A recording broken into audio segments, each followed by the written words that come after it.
This is the Cryptic Creatures Podcast, and this is our 1-year anniversary special. I am Brian, and with me, as always, my co-host Todd. What's up, buddy? Happy anniversary, man. We made it a year. I know. Can you believe that? It's been a year already? It's been quick. It's been a fast year. I know. An exciting year. We've done a lot, talked to a lot of people, went to some shows, had a good time. We did.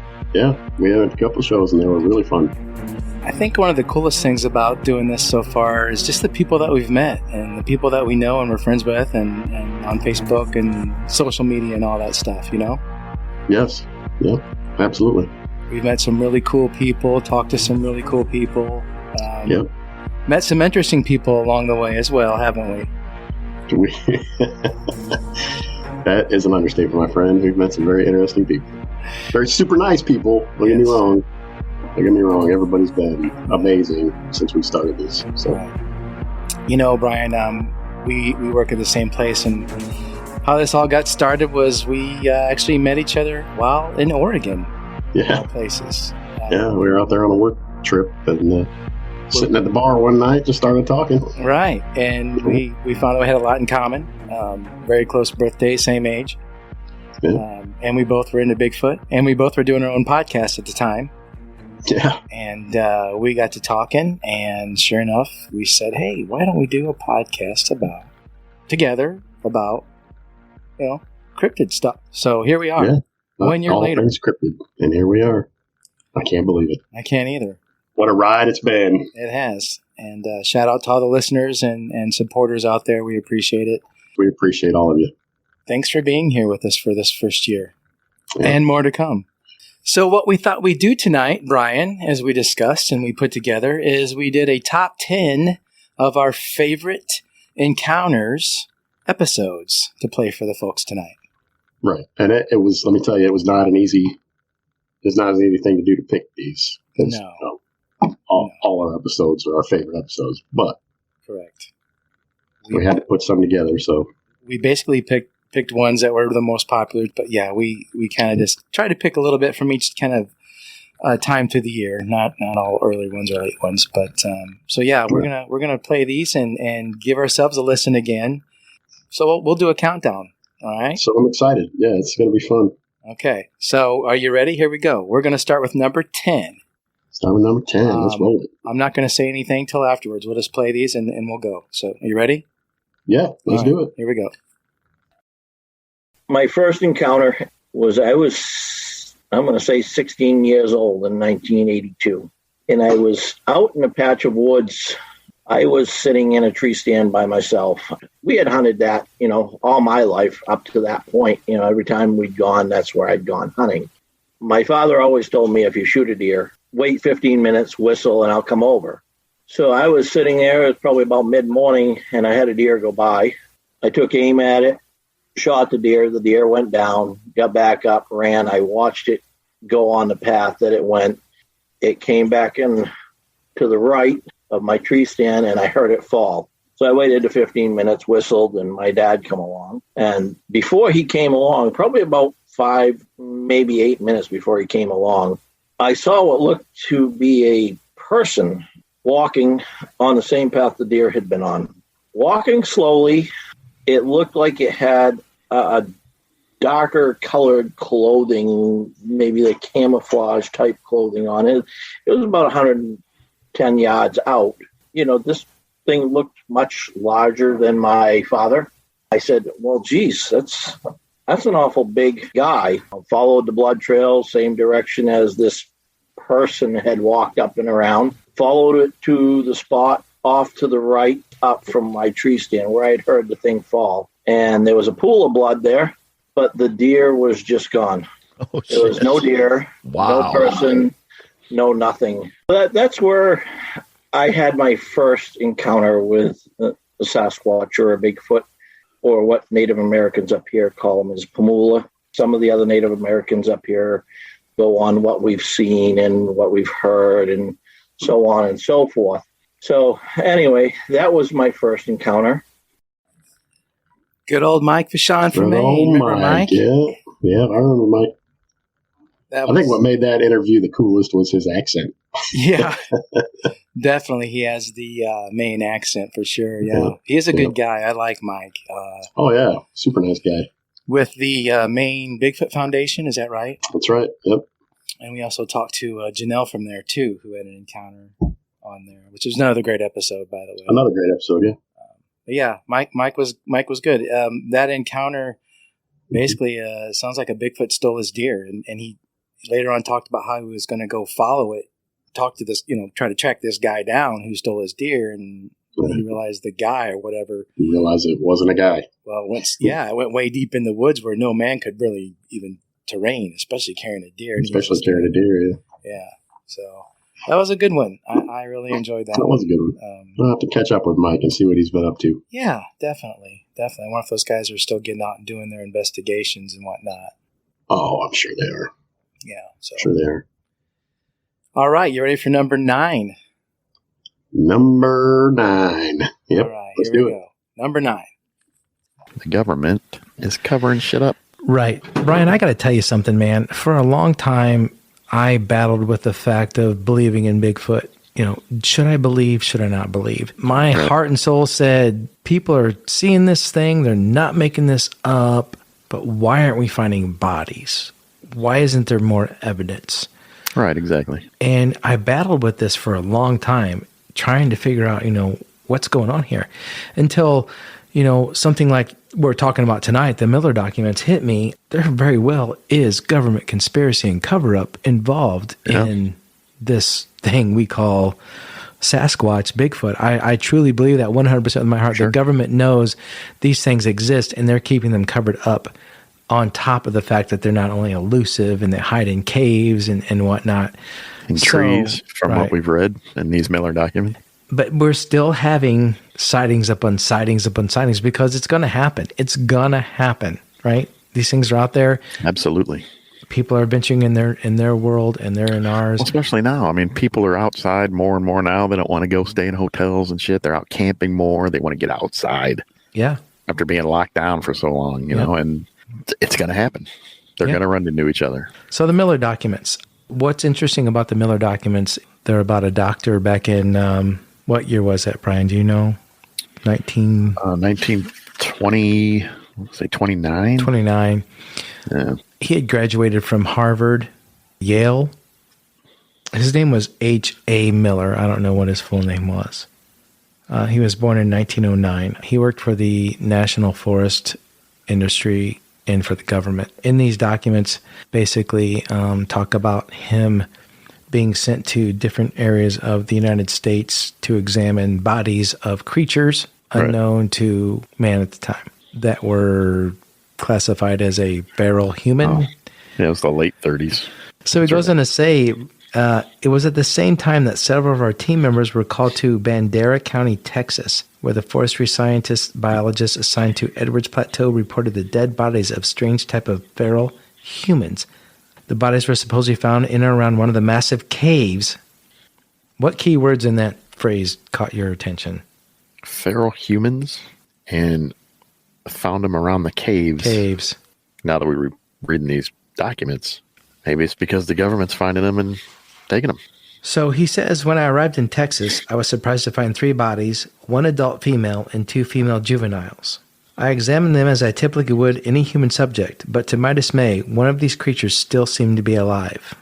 This is another interesting part, but they seem to have, what do you say, they seem to have a accelerated regeneration process. Man, you are a talker, aren't you? Good old Miller documents. Shut that guy up. Oh, that was a great. I love that episode.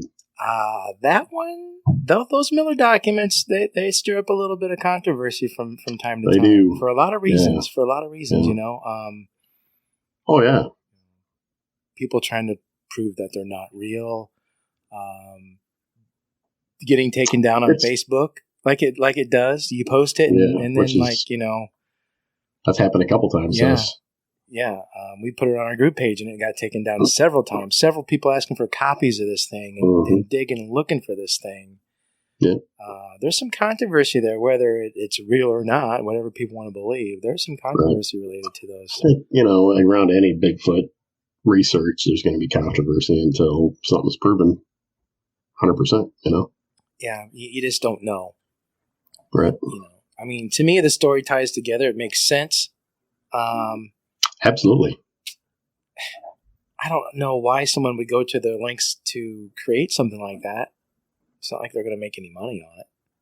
Yeah, that kind of hoax. Why would they do that? Are they that bored? You know what I'm saying? Who knows? Right. But yeah, the Miller documents, another good episode where we took a break from the guests and we talked about these documents that are interesting and intriguing. Talked amongst ourselves. All right. So, yeah, if any of you guys want to check these out, just be sure to go back through our list and look for these episodes and give them a listen. So, yeah, let's do them again. They get better and better. Right. Okay, number 8. Are you ready for number 8? Number 8. Let's do it. All right, here we go. It was probably 30 years ago. I lived in the state of Oregon. It's in the Willamette National Forest, and it was approximately, I believe, about 11 miles north, going north on the trail. This one time, hunting season was coming up, and so we decided to go in backpacking. We ate lunch and we went out, checking out the areas that we normally hunt. This is about 7,000 feet above sea level. So we got in there and got in our sleeping bags and went to sleep. About 2:00 in the morning, and by the way, I carried a 44 Magnum revolver.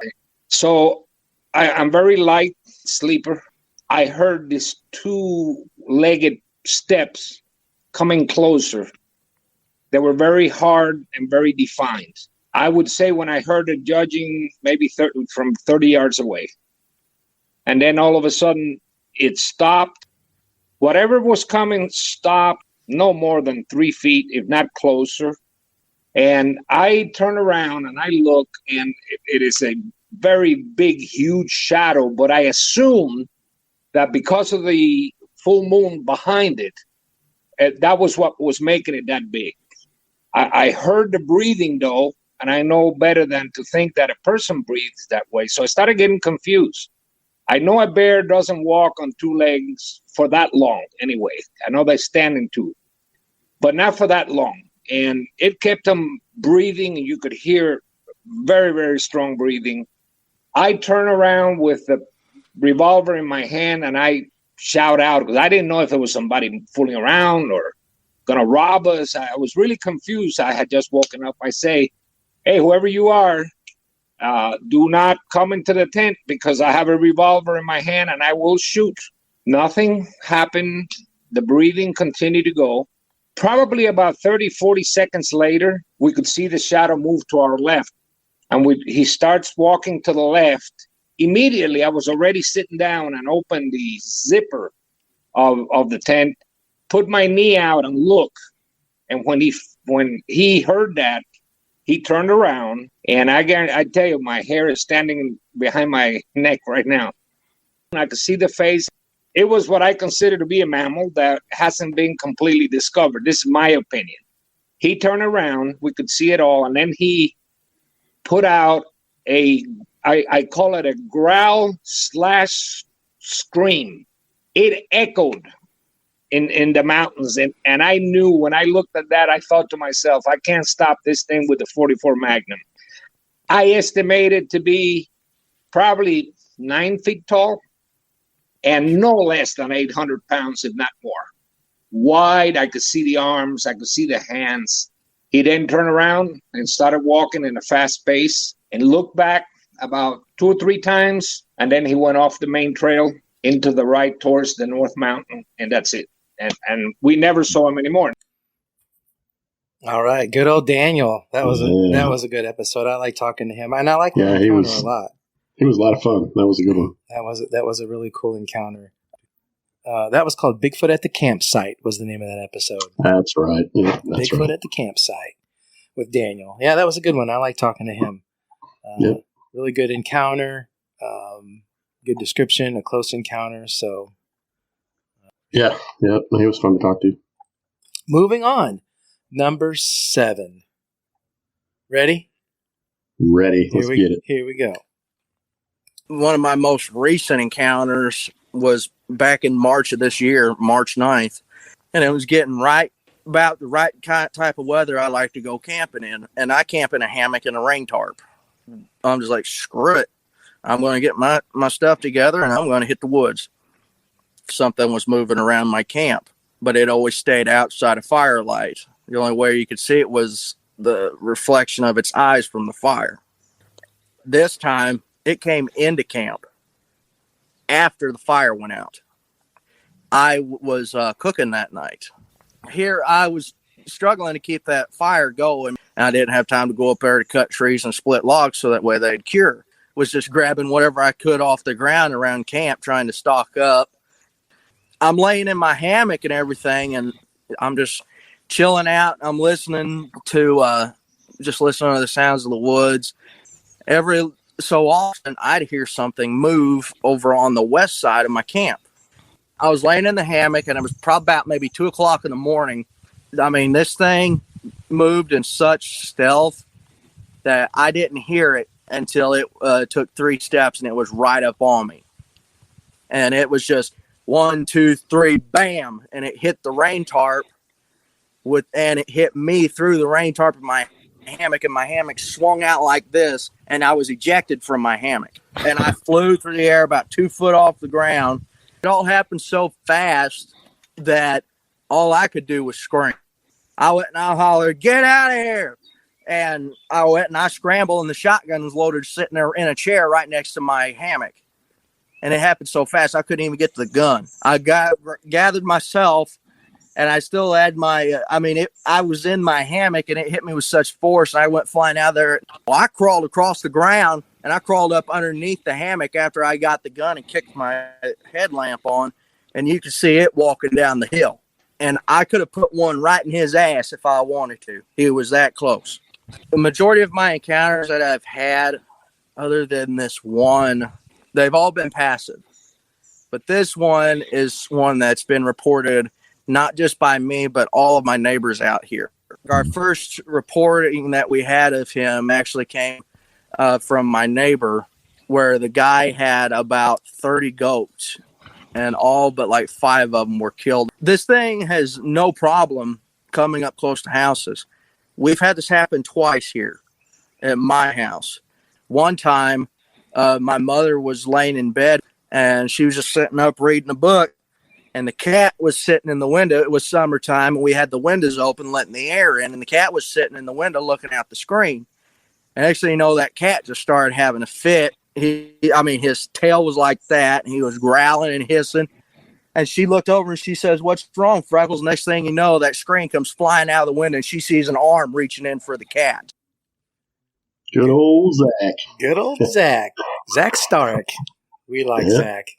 Yeah, he was fun. Zach's cool. He's had a lot of things going on down there in Southern Illinois. Yes. Yeah, we need to get down there and hang out with him for a while. Yeah, we had him on a live show we just did recently that we'll we did. eventually. Yes, we did.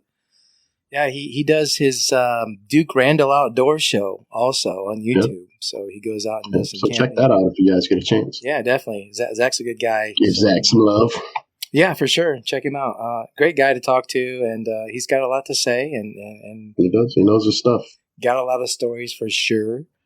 So, and that was called Scarface Sasquatch. Was the name of his episode. So I didn't play it in that little bit, but basically he had talked about later where he had a Bigfoot and a couple females around his campground, and he close up encounter. Right? So it had a big scar on his face, or had been fighting or something. So he called it Scar. So Scarface Sasquatch. So definitely check that episode out, you guys, if you haven't yet. Moving on, Brian, number 6. Ready for number 6? Number 6. Heck yeah, let's get it. Here we go. At age 16, I was deer hunting on the last day of deer season here in West Virginia. That year, my dad let me go by myself for the first time, and I walked about a mile out of Ridge from where we parked my dad's vehicle, walked over, sat down near these two or three boulders that were there. And the biggest one was just off to my left, about 20 feet. I'd been sitting there maybe 20 minutes or maybe 30 minutes, and these 3 does came running out from behind that boulder. I heard them coming, and I saw them, and they stopped kind of off to my right, probably 30 yards from me. Their tongues hanging out, breathing heavily, and I mean they'd been ran hard. And to a hunter, that means that there's a buck in the area and the buck is chasing the does. That wasn't what was chasing the does. I heard some noise that sounded like a buck deer making grunt sounds from behind this boulder, somewhere off behind it where I couldn't see, and I could hear the footfalls. And I was excited, as a teenager, I was going to get my first deer, first male deer. And, I was going to prove myself to my dad. And, I was excited about it. Well, out steps this 7.5, 8 foot tall creature covered in a dark auburn hair, long hair, probably 5-6 inches long, hanging off the arms and the legs, hair across its chest. Not as heavy as what the arms and legs were. It didn't have a neck. It had a chocolate-type skin on its hands and on its face. It walked out and was concentrating on where those does went, and after about 5 or 10 seconds, it just turned its complete body and looked at me like, "What are you doing here?" with a surprised look on its face. And after about 10 or 15 seconds, it started curling its lip up, exposing its teeth, growling at me. It took a step towards me. Now, this was at 20 feet. Now it's at about 16, 15 feet. And I'd already raised the rifle that I had to my shoulder. And when it took that step, I pulled the hammer back on the rifle that I had. This thing almost instantly went into a surprise look. It stopped growling at me. It shut its mouth. It finally decided to run back towards the boulder it came out from, and I could hear it running. And when it disappeared from sight, and I thought that it was maybe 50, 60 yards still running up the hollow, I got up and turned and started towards the top of the hill. And about the time I hit the top of the hill, this thing screamed at me. Old Bear. Old Bear's Den. He's a good guy, Old Bear. Yeah, he is. Got his own YouTube channel called Old Bear's Den. Yeah, give him a listen. Yeah, give him some love. You guys check him out on there. He's got a lot of Bigfoot stuff going on, and that was really one of the most intriguing encounters that I think we've ever heard, in my opinion. Yeah. For that guy to be 16 years old, out hunting by himself for the first time, I believe, wasn't it? And have one walk up like that. I mean, and he was going to shoot this thing. Yeah. Yeah, that one was called Sasquatch Standoff. That's right. So give that one a listen and check out Old Bear's Den on YouTube. Yeah, that's another one we need to get a hold of again and see how he's doing. Yeah, I'm sure he's got plenty of more stories he can talk to us about. Oh, I'm sure he does. And tell us more than we probably even can fathom. But Absolutely. We'll get in touch with him. All right, moving on, Brian. We're in the top 5 now. What? 5 already? We're in number 5 already. All right. Let's hear it. All right, here we go. There is 4 of us. There's myself and there's 3 others. We're watching, and I notice a pair of red orbs, which ended up being eyes about 8 foot off the ground, looking at us. It was about our 1:30, 2 o'clock position.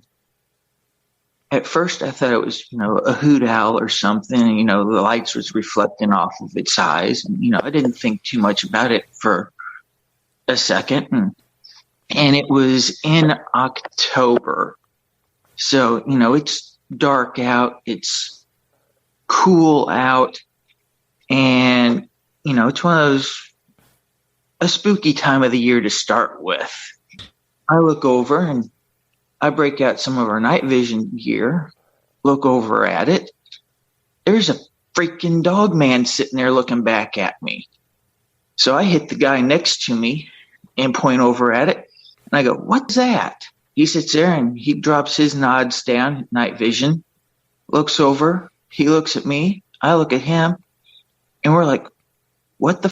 Now, this group of people that I'm with, we're all combat veterans. We all served in the 91 Gulf War and various other places around the world. So, it's one of those, we're not a bunch of newbies that are out on our very first assignment and have no idea what the we're doing or anything. We've already been out, we've seen some stuff, and yeah.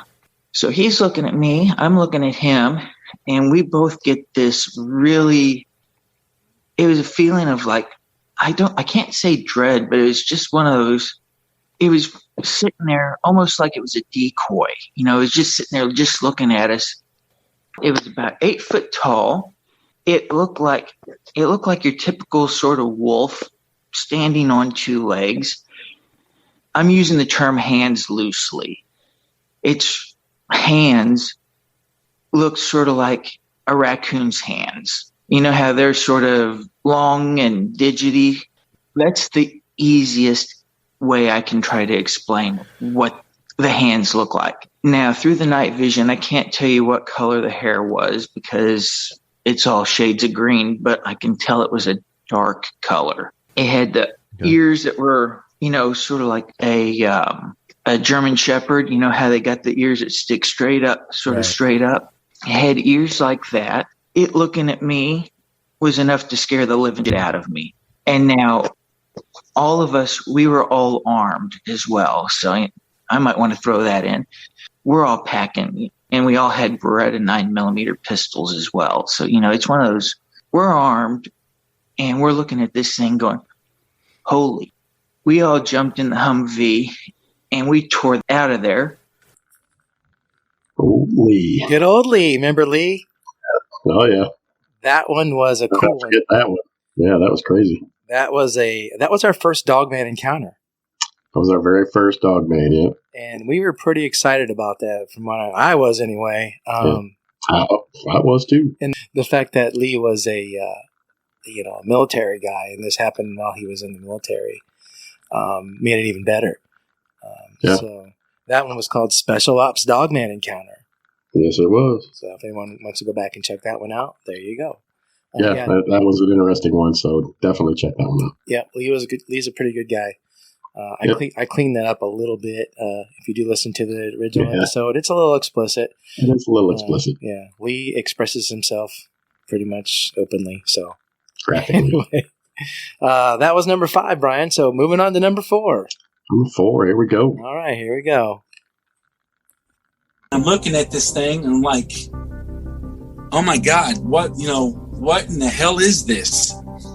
It's only when I realize is we're still walking forward, looking back, that this thing's now walking on 2 legs, and it's taking its left arm and right arm, moving a tree either left or right.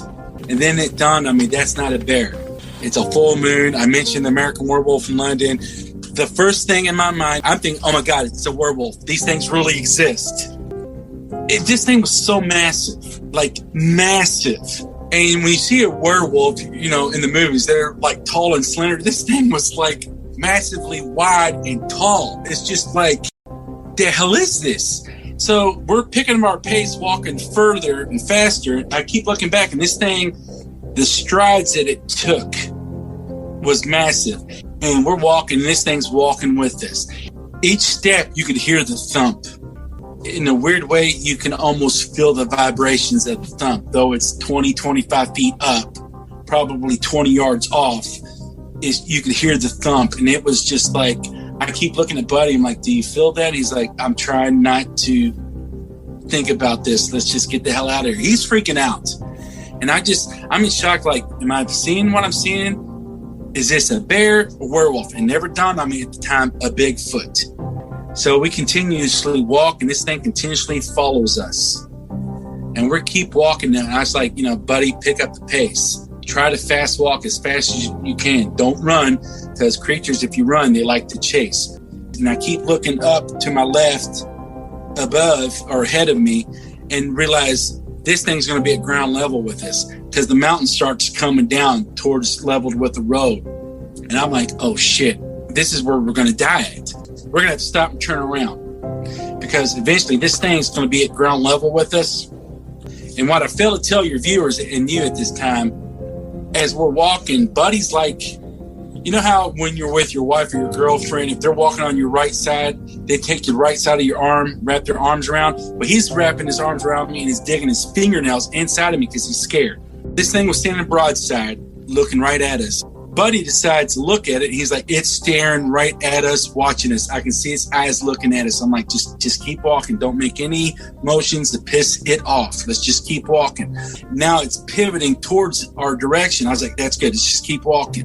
Buddy's looking back, and he grabs me and squeezes even harder. He's like, holy shit, it's walking. It's walking in our direction. I look back, and sure enough, it's walking in our direction. I'm like, oh God. If we can just get in the headlights of the truck and just run towards the truck, we'll be all right. Oh, Alan Jackson. That's your boy, Alan Jackson. Not the singer. No, not the singer. Alan was a really cool guy. He is a really cool guy. Well, yeah, he was, and it was, man, that was probably one of our most popular episodes.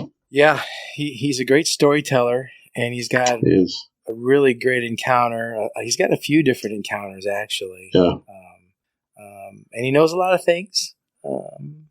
He does. A lot of people don't know about cryptids and Bigfoot, so he's a very informative guy. That's another one we'll have to get back in touch with and see what's going on. Yeah, we should bring Alan back on and see what else he can. He can, just talking Bigfoot in general with him would be fun. Oh yeah. He had his encounter in West Virginia, and he lives around Louisville. We called that episode West Virginia Wood Booger. That's right. So if you guys don't know what that means, look it up. Yep. Go give it. They call them give it a listen. Yeah, that's what they call them down in West Virginia. The wood boogers. Yeah. The boogers will get you. The boogers will get you. That's right. All right, man. We're getting close. Moving on to where are we at now? We're on number 3. Number 3. Yeah, number 3. All right. All right, let's do it. Mine was 1979, Brethren, Michigan, which is south of Traverse City in Manistee County. My parents had a cabin on High Bridge Road, south of the Manistee River. I'm not sure the exact time, but it was middle of the night. But it woke me up that I could hear what I thought was a wolf or a dog. Now, I'm 16. I was junior in high school. And like I said, it woke me up, this dog snarling, and the turkey just going crazy. Well, of course, without even looking, I just roll out of the bed and bang on the window, like, scaring the thing off, right? Well, it continued, and I just jerked the blinds away, and the frickin' thing stood up. I could see the snout, the ears, the whole 9 yards. And it's got 2 turkeys in its snout, and it's on its hind legs. And I got a perfect outline of the whole damn thing. Ears, snout, hind legs. I mean, it freaked me out. And I got the whole yellow side eye, like, what the hell are you looking at, kind of a thing. And it's like happy as a pig, and you know what? Because it's got 2 fat turkey birds hanging out of its snout, and it's going home to feed whatever. But then the next morning I get up, and of course I run right out to the yard, and there's guts and things everywhere. I was 13. What I remember is it did not look like a bear, and it did not look like an ape. It looked like us, but it was a very different us. And the closer it kept on getting, the more concerned I was for my own survival. So that's when I turned around and I just hauled. It was terrifying. I mean, as a 13-year-old child, you're terrified. And then when you realize it's not a bear, I really believe it is an unknown humanoid that is somehow vectored off the Homo sapien, Homo erectus line, living a very elusive, hidden life somewhere. But I do not believe it's a primate. Oh, yeah, Wayne and George. Those guys were a lot of fun, man. And they were hilarious, and they had some really great encounters. Yes, for sure. Those guys were on the Hulu Sasquatch documentary, if you guys have seen that. They were. If you haven't watched that yet, watch it. Yeah, it's got them sitting in some chairs talking about Bigfoot and whatnot throughout the series.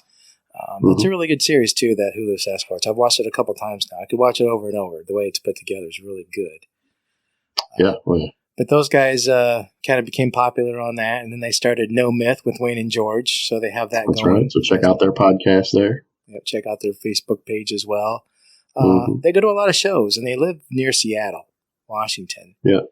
And they go to a lot of shows out there, so if you guys are out there attending any kind of Bigfoot conference, a bigger Bigfoot conference like the Kelso show, or any other shows around there, they're probably there, and they do some speaking and whatnot, and they're a lot of fun. Mm-hmm. Yeah, they are. They're funny the way they interact. They were, yeah, we just had them on our live show too. Yeah, they were there too, doing their thing. So we called their episode Michigan Dog Man, and it was no damn bear. That's right. If you guys want to check that out, give those guys a listen. Talking about their different encounters, Wayne having a dog man encounter and George having a Bigfoot encounter. That's right. So, little known fact too, as well, George tried out for Joey Tribbiani on Friends. He did. Right. He was one of the candidates for him. Unfortunately, he got beat out by Matt LeBlanc. So. Yeah. So we've kind of had some famous people on here, we're kind of big deals. All right, man, we're down to the last two. Last two already? Yeah, it's moving right along. Man, isn't it? Yeah, it is. All right, let's hear it. Okay. Number 2. Here we go. Things that may have happened in the past prior to that might have been Bigfoot things, but they wasn't looking for Bigfoot. Wasn't on the radar. They're just hunters, and they didn't even know about that. So I didn't go up there till 71 when one of the guys, after the Johnsons came out and told them how they sounds and things, and they seen this big track, and they realized something really unique is going on up there. So anyway, the hunters, all of them went back. I wasn't part of the group at the time. I was just friends with them all. And really, one of the guys got scared off. He heard the sounds, and pretty aggressive to start with. Really, you've heard them, I think. A lot of people have. And that frightened him. He was very religious. He didn't know where to put that in his paradigm. And he just, wives were worried. The guys hadn't came out when they were supposed to, and that guy ran out the next morning after the sounds and left a note for the other guys. They said, well, you got to go back and see if these guys are all right. They don't know. They just knew there was a monster up there of some kind. They didn't know. Just didn't know why I was looking for Bigfoot other than had a Bigfoot, And so he wouldn't go back by himself. He asked me if I'd join him, and I gladly did. I didn't know. It was exciting to me. And that's how I got involved in the group in 71. So that was the first time I heard sounds and saw the huge tracks that they were making, prints. And so that's the Sierra Sounds. And we start with 1972 is when we got a hold of Al Berry via Peter Byrne via Ivan Sanderson to go up there and investigate and look around and try to see what's going on. 8 miles in the wilderness, 8,400 feet elevation, very imposing area to get to. And I might say it's been an exciting time. We started recording the things, and Al Berry started recording the things in 72, and he's the one that really fostered the sounds. He was a master in science. He was, nobody's a fool, I guarantee you that. He was looking for a hoax, which we didn't know at the time, but he got the sound study at the University of Wyoming for a year, showing that they were real, that they were not 60-cycle humming, which would have shown pre-recording, re-recording. There was no change in the speed alterations of the sounds. And that was Professor Curlin at the University of Wyoming. And so that was a big hurdle. That was published in 1978, actually. And he it was in a book, Man Like Monsters on Trial, his whole report. That was a big thing, but still academia said, well, something's messing around here. But he showed where the sounds were inside, outside, below, above, everywhere, within the human range, outside the human range, just incredible. So he showed that in a graph, and he was a professor. He's written over 100 professional papers. I mean, the guy's top notch. And yet academia still hadn't grabbed a hold of it, as far as these things can't talk. They got to be a primate that doesn't fall into Darwin's evolution or nothing like that. So, Ron Moorhead. Talk about famous people. That's Mr. right. Moorhead. That was probably the biggest one we've had on the show so far. Hopefully we can get some more. Yeah, for those of you who don't know, Ron Moorhead is famous for the Sierra sounds recorded back in the early 70s in Sierra Mountains in California. That's right. Where they had a hunting camp way up in the remote wilderness. I don't even think park rangers knew about it because they found it years later and made them shut it down due to fire hazard and whatnot. Yeah. Mm-hmm. But yeah, they were interacting with these creatures at night and hearing things, and they recorded the Sierra sounds, which is, if you haven't heard of, we also play those on that episode. So if you want to look that That's up, right. it's So if you listen to that episode, that's the Ron Moorhead and the Bigfoot Science. Yep. Give that one a listen, and you can hear the Sierra sounds on there and hear what these things are doing. It's very strange. You ever wondered what a Bigfoot sounds like when he talks? Yeah, they have a language and they talk to each other in kind of a weird jibber jabber kind of language. And they proved with these recordings that they weren't man made. And he talked about that on that clip. Yeah. So it was great talking to Ron and for him to come on with us. So yeah, it was. Felt really privileged to have that guy on, man. As famous as he is in the Bigfoot community. He took the time to talk to our little show. Yep. That's pretty cool. So shout out to Ron and keep doing what you do, man. We appreciate that. Heck yeah. Being we love it. The investigator and Bigfoot enthusiast that he is. So that's right. And check out his books. Yep. Check out his newest book, Quantum Bigfoot. If you haven't. Yeah. Pick that up. All right, my friend. We are down to number one. The big number one of the year. Big number one. I think we chose this one due to popularity and just the number of downloads we had in general. Yeah. Yep. This was probably the biggest episode. Yeah. That we had. Yeah. With one big glaring question at the end, but we will cover that when we're done with this clip. So. Correct. Those of you who've heard this, will know what we're talking about. That's right. So, okay, man. Are you ready? Number one? Let's get number one. Okay. I turned my head and was looking that way, and I seen something black come out of the thistles. What I'm looking at is either the biggest dog on the planet, or I don't know what the hell I'm looking at. But I'm like, that ain't no damn dog. What the hell is that? What the F is that? What the blank is that, man? I just know it's big, and I see a dog head with ears. And then as I'm looking at it, I'm like, wait, are those shoulders? This thing raised its head and looked right at us. It came forward 2 steps. And by the time it took that second step, the front 1/4, maybe a little bit more of his body was in the light where I could see it. But as it was coming forward, when it put its hand out into the light, where it came right out into the circle of light, I seen a hand. The fingers might have looked like an older person, maybe with arthritis in the joints. But other than that, for all intents and purposes, it's a hand. And it's got 3-inch, 2.5, 3-inch claws coming off of each finger. So I'm looking like, what in the blank is that? The claws were curved. It put his hand down on the ground. The fingernails would hit the ground, but the very tip of the fingers wouldn't rest on the ground. She could have reached out and grabbed my head and picked me up.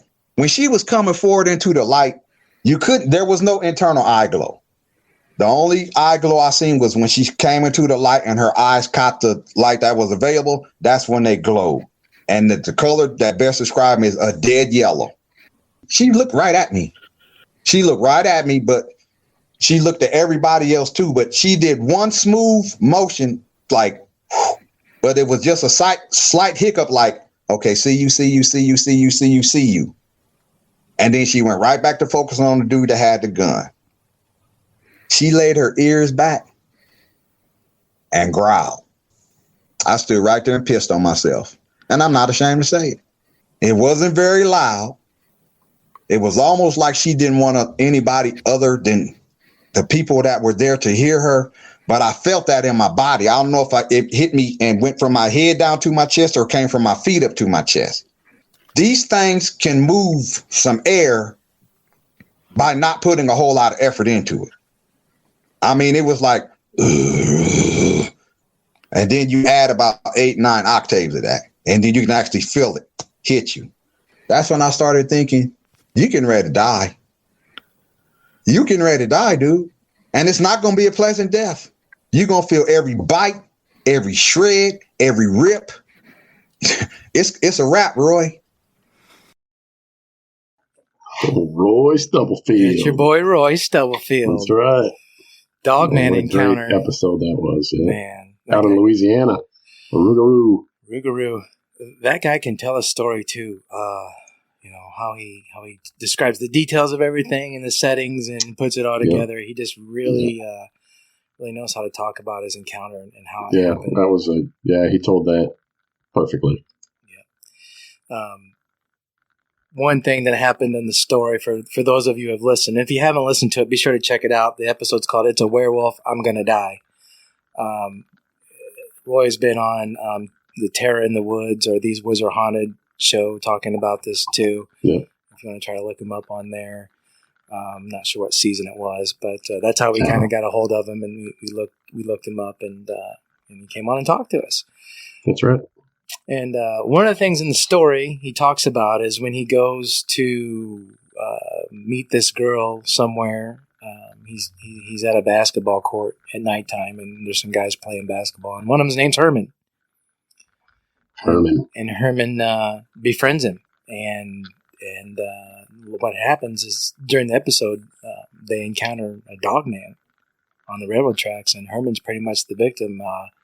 He gets kind of knocked down, and this thing's standing over him. Mm-hmm. Long story short, they get out of it, and Herman's hair has a spot on his head that turns white. He's like freaked out. His grandmother's like, "What'd you do to my kid?" And they take him home. Is he on drugs? What happened to him? And Roy empathized for Herman. He really cared about this guy and what happened to him. Because he was the guy that was nice to him. So we never finished the story. As Roy's episode was kind of getting longer, and we never found out what happened. So we to never Herman. got the finish for Herman. Right, and a lot of people were asking us, about that. We'd really like to know what happened to Herman. What happened to Herman? And we're like, yeah, we kind of want to know what happened to Herman too. Right. We do know that he got back to his grandmother's house, and he was left there after they'd called the cops because someone thought he had done something to him or drugged him. He was so out of it.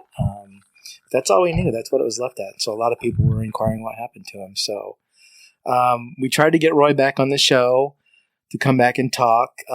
He's kind of been, I won't say reluctant, but he's just not ready to come on and talk about it. But he did pass on the information to us. And so we know what happened to Herman. Finally. So Herman, we talked to Roy, and he kind of fills us in. Basically, what happened was he went back to look for any of the guys that he was with in this episode that they encountered the dog man, specifically Herman. And he said, "Hey, man, if anyone knows a guy, who's got like a white patch on his head, in this area, I'd like to get in touch with him. I'd like to know who he is." And he said, time went by, and then he got a message from somebody saying that, I think you're talking about my dad. And so Roy gets in contact with Herman's son, who in the episode wasn't born yet. He were talking about, him having a kid. Right. So this is the kid. And Roy gets in touch with him and tries to find out what happened to his father. So the kid's like, "Well, how do you know my dad?" And the kid seemed very offish about the story that Roy told him about how he knew. And the kid's like, "I don't believe that. You guys didn't see a dog man. My dad was just nuts. My dad had issues. He was unstable." And so Roy's like, "Well, what are you talking about?" And basically the kid said, "I was 7 when my dad died. But what I remember, he was paranoid. He couldn't go out of the house. He constantly was staring out the windows, scared to go on a car ride. Heaven forbid you get him near any kind of railroad tracks. He just lived his life. This thing affected him so much. He lived his life in such fear that at the age of 30, his heart basically just gave up on him and he died, had a heart attack. Oh. So that's what too happened. bad. That's what happened to Herman. That's what happened to Herman. That's a terrible story. Like Roy said, the thing didn't kill him then at the time, but it killed him eventually. Eventually. Yeah.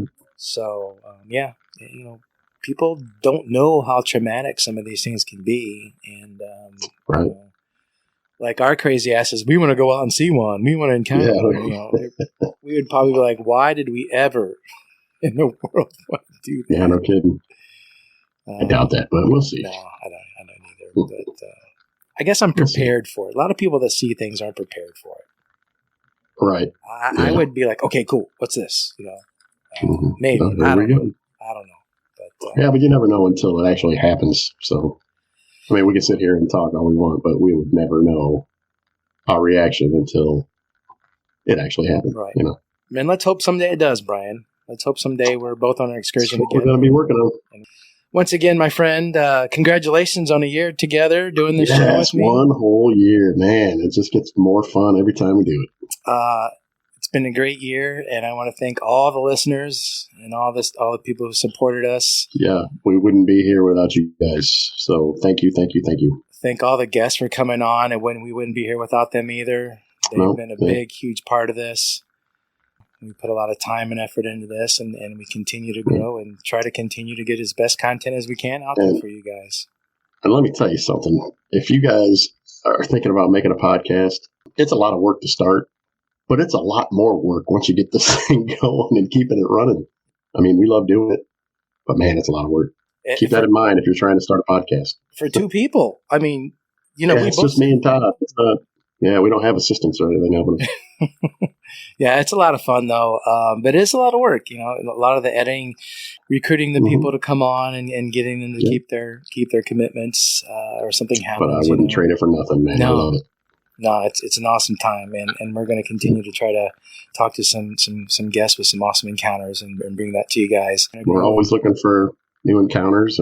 Yep, if you've had an encounter, as we say all the time, and you want to come on the show, get a hold of us. We're everywhere.